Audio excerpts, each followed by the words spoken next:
Here is the man who Donald Trump Jr. relied on to arrange his meeting with what he believed was a Russian government official who had dirt on Hillary Clinton.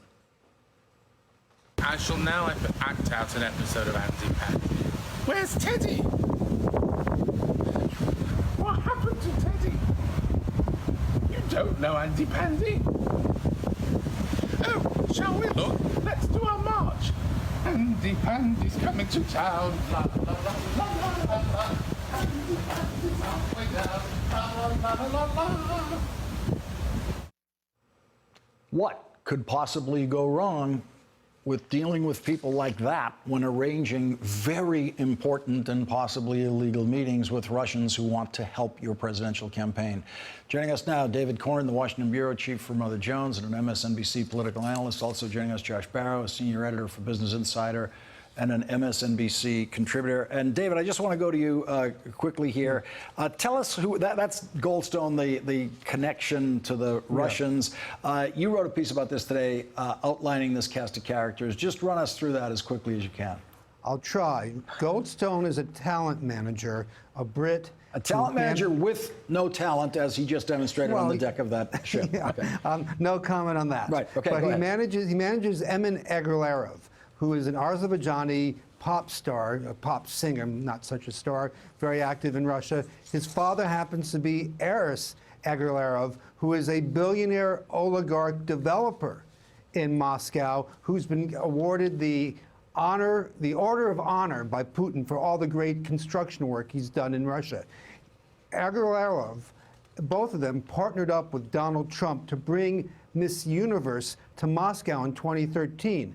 That was Donald Trump's only successful venture ever in Russia. He's tried for decades to do business there. That's the only one that panned out. And at the end of it, he was talking with the Agalarovs about doing a Trump Tower, and Donald Trump Jr. and Ivanka and others worked with Goldstone and the Agalarovs to try to find a location in Moscow to do this. And it eventually fizzled out like a lot of his other projects. But the key thing here is, if you look at these memos, you have a Russian oligarch developer meeting these emails, meeting with a Putin official who has negative information on Hillary, and they bring it through Goldstone and Emin to Donald Trump Jr.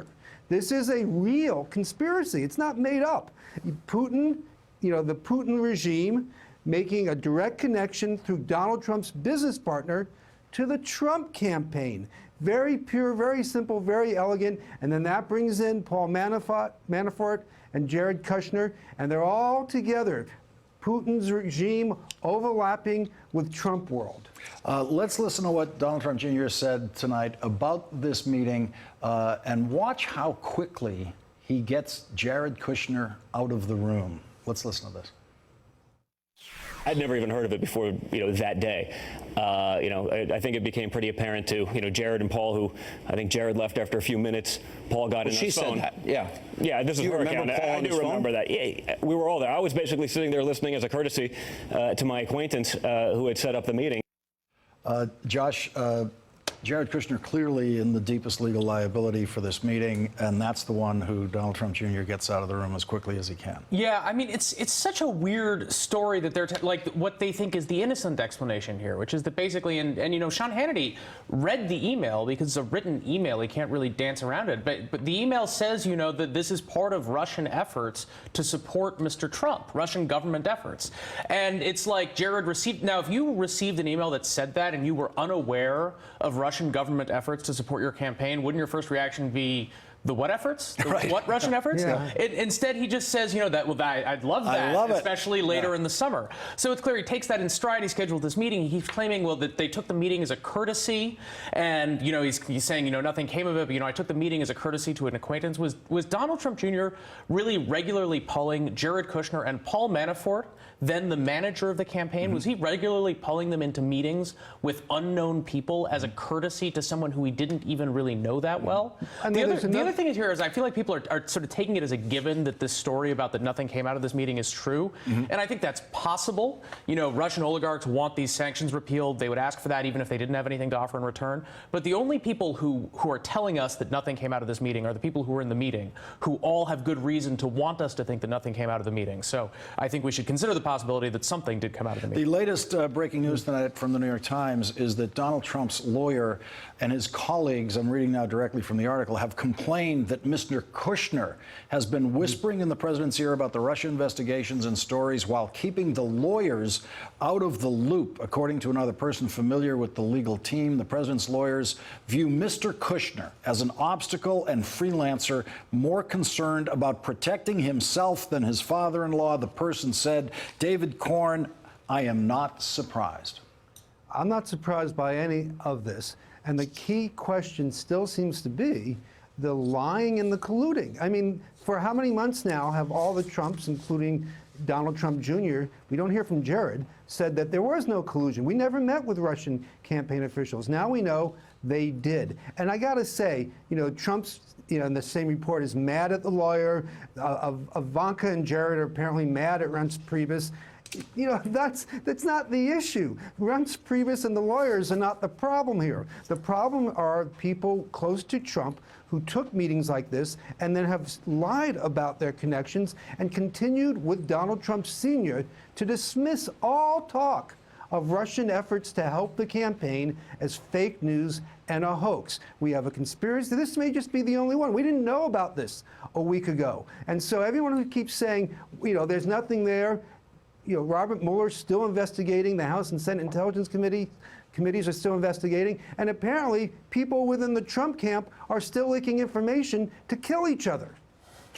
Josh, one of the ironies of someone like Jared Kushner getting in this kind of trouble is, prior to him deciding he's going to go into the White House and run the world, his only interaction with government forms is tax returns, and he doesn't fill those out. He's got an army who does that. He just signs his name once, twice a year.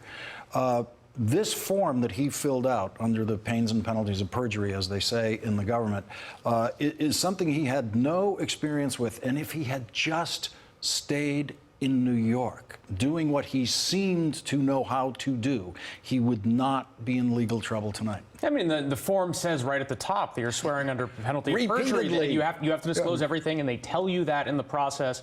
And Jared Kushner has good lawyers. His lawyer, Jamie Gorelick, was a senior official in the Clinton administration.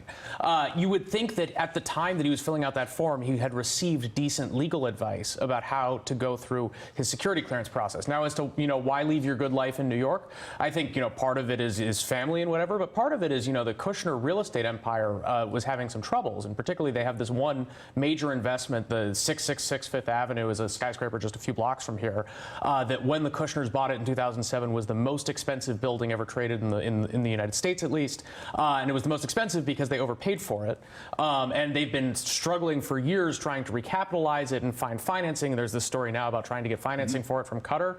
So one potential reason why Kushner would want to be involved is that he would think that having government power might help him fix some of the financial problems with his family.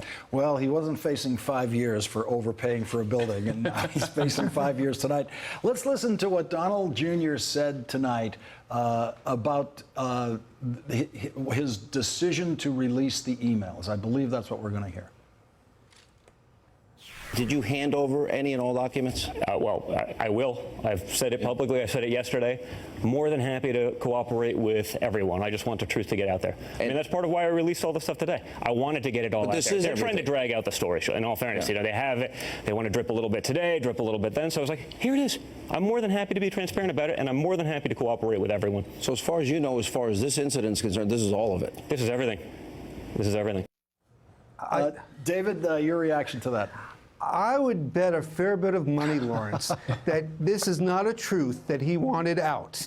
You know, he says, I'm happy to get the truth out. He only put out these emails once the New York Times informed him today that they had the emails. Even when they referred to these emails in previous reporting, he didn't rush to be transparent. And if he had, he could have put out these emails any time in the last year or 13 months, rather than deny there was anything, you know, to the allegations that the Trump campaign had any contacts, any interactions with Russian officials. And even on tonight's, softball interview with Sean Hannity, he kept downplaying the connections that he and his family have to the people on the other side, on the Russian side of the conspiracy. This is dissembling, pure and simple. They're trying to, serve up the best meal they can to the Fox News audience. Take another look at that piece of video where you just heard Donald Trump say, "That's everything." Rewind your DVR if you have to. We might be able to cue it up again. But watch his eyes, watch his face when he says, "That's everything." Josh Barro, I make the world this promise tonight. That is not everything. Yeah, I mean, so it's going to be interesting to me. I think it's fairly clear now that Donald Trump Jr. is going to end up testifying in front of at least one congressional committee. A lot of these people are going to end up under oath, and I'm wondering, whether will they say the same things under oath, and will they testify at all? Now, if they were not engaged in political considerations and they were just purely trying to figure out a legal strategy, I'm sure most of their lawyers would be telling them not to testify, take the fifth. But of course, the Trumps have this impulse to defend themselves, and it would look really bad if some of these people who were swearing up and down that they had done nothing wrong then wouldn't testify before these various committees. So I think that's going to pose a significant problem. So wait, so Donald Trump Sr. can go out into Fifth Avenue and shoot someone, and his voters will stay with him, but his kid can't take the fifth? Come on, I think his kid can take the fifth, and his voters will stick with him. David Corn, Josh Barro, thank you both for joining us tonight. Really appreciate it. Sure Thanks. thing.